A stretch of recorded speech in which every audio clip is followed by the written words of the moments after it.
esteja preparado, a desigualdade de renda entre profissionais que fazem a mesma coisa vai aumentar. O trabalho remoto trouxe enormes vantagens. Aliás, não só o trabalho remoto como o híbrido. A gente ganhou tempo, a gente ganhou qualidade de vida, né? Um monte de coisa. Mas ele vai trazer um lado que acho que muita gente ainda não pensou, que é um aumento na disparidade de salários entre profissionais que fazem exatamente a mesma coisa. Já existe alguma disparidade porque profissionais diferentes têm produtividade diferente. Então, para uma mesma função, duas pessoas que fazem a mesma coisa, tem alguém, digamos, que produz 2 vezes mais e por isso mesmo ganha também 2 vezes mais. E quando eu estou falando não é só quantidade, mas também em termos de qualidade. Só que o trabalho remoto vai aumentar isso por 2 razões. A primeira razão é que o tempo que vai ser liberado, ou que é liberado, com menos transporte, pode ser usado da forma como qualquer um quiser. Algumas pessoas estão mais preocupadas em crescer mais na carreira, em ganhar mais dinheiro, enfim, e vão se dedicar mais. E vão pegar uma parte desse tempo, digamos, alguém passar lá 2 horas no transporte e vai pegar 1 hora a mais para trabalhar e vai produzir mais. A segunda questão é ligado à capacidade de concentração de cada um. Algumas pessoas têm uma capacidade de concentração maior do que outras, isso é normal. A verdade é que quando a gente para de trabalhar no escritório, a quantidade de distração que aparece no nosso colo cresce muito.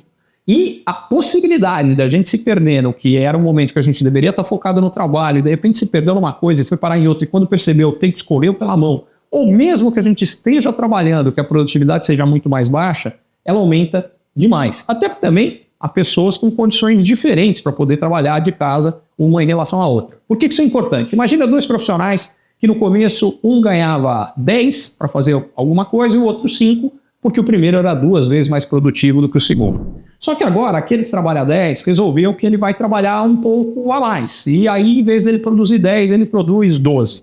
Por outro lado, aquele que trabalha 5 falou, eu estou em casa, e tá sabendo se eu estou trabalhando mesmo ou não, deixa para lá, vou fazer outra coisa. Ele trabalha menos tempo e não o mesmo que ele trabalhava antes. E em vez de produzir 5, digamos que ele venha a produzir 4.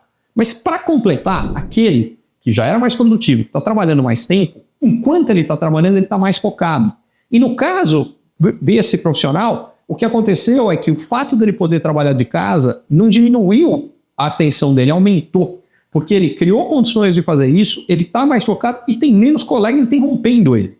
Já o segundo, quando foi para casa, começou a se perder fazendo outra coisa, enfim. Então aquele primeiro produzia 10, passou a produzir 12 com trabalhar mais tempo, e como aumentou a produtividade dele para o tempo que ele está trabalhando, ele passou a produzir 15. Já o segundo, que produzia 5, como ele começou a trabalhar menos, passou a produzir 4. E para piorar, como a concentração dele caiu em casa, de 4 foi para 3. Moral da história. Antes, a disparidade era de 5 para 10. Um ganhava o dobro do que o outro. Agora a disparidade é de 3 para 15. Os mesmos profissionais, exercendo a mesma função, um deles vai ganhar 5 vezes mais do que o outro. Esteja preparado, a desigualdade de renda entre profissionais que fazem a mesma coisa vai aumentar por conta do trabalho remoto e híbrido.